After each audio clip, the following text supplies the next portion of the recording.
How to care less about what people think about you. So how am I recording a video out here where there's people all around, where there's people chatting over there and they can probably hear me recording a video? You can't see them, but there's people walking behind the camera. How have I got to the point where I can do this where previously I couldn't? Previously, I would take my camera outdoors and I would go and set up somewhere and my heart would be racing. I'd be thinking about what everyone was thinking I probably looked like an idiot. But now I can stand here and I can record a video without all of those thoughts dominating and then dictating my behavior and having me bottle out.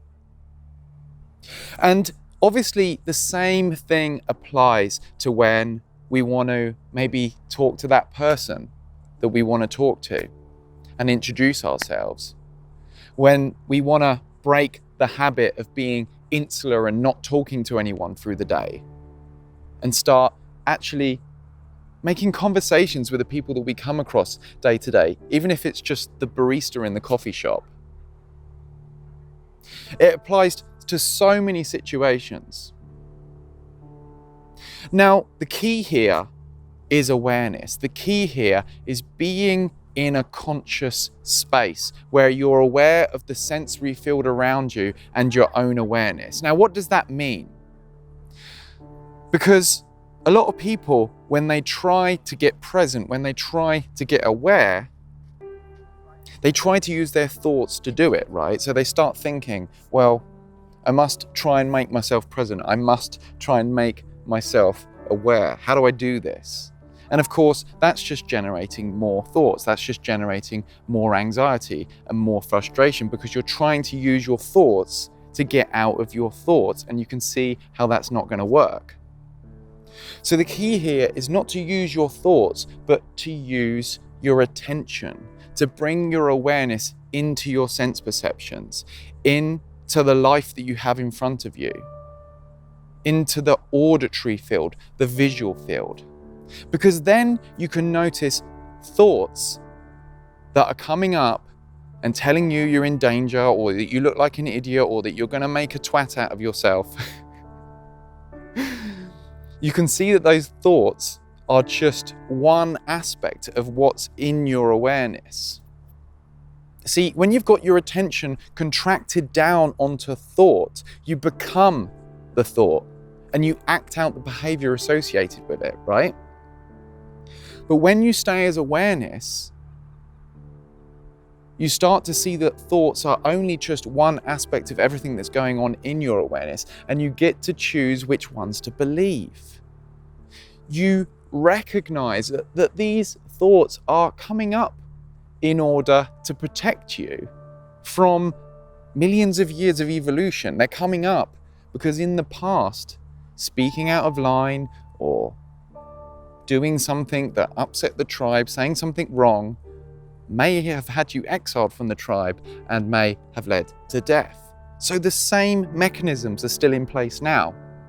Thoughts coming up when you're about to do some public speaking or record a video outside or talk to someone and introduce yourself.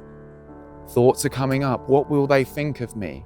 Because at one point in time that would have been so important, because if they thought the wrong thing about you, times were pretty brutal back then and terrible things might have happened. But now you're safe.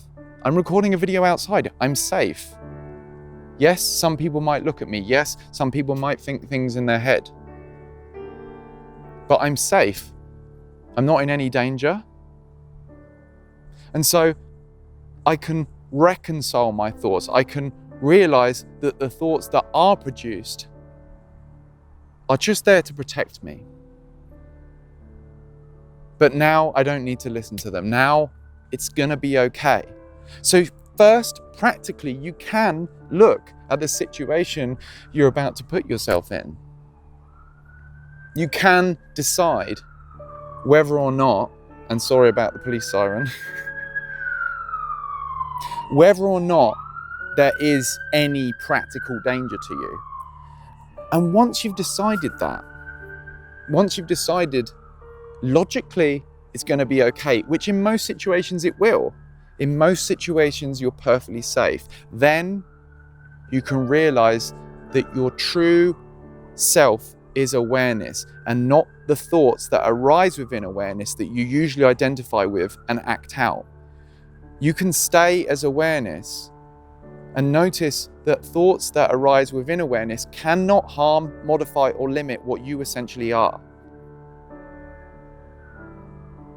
You can realize that they don't have to take over you and possess you and have you bottling out, acting out behaviors that you don't want to. And sometimes it's challenging. Sometimes thoughts trigger emotion, which triggers more thoughts, which triggers emotion. And they have this like magnetic pull to them where they suck you in, they demand importance, your attention gets sucked down onto them. But with awareness, you start to break that cycle. With awareness, you start to break the self-identification with thought. You start stepping out of ego and into presence, into the present moment, into awareness, where all your confidence and authenticity will arise from. And this is what we're all about on this channel. So if you liked this video, give it a like. And of course, don't forget to subscribe and hit that notifications bell so you don't miss out on any new videos helping you with conscious personal growth. Peace.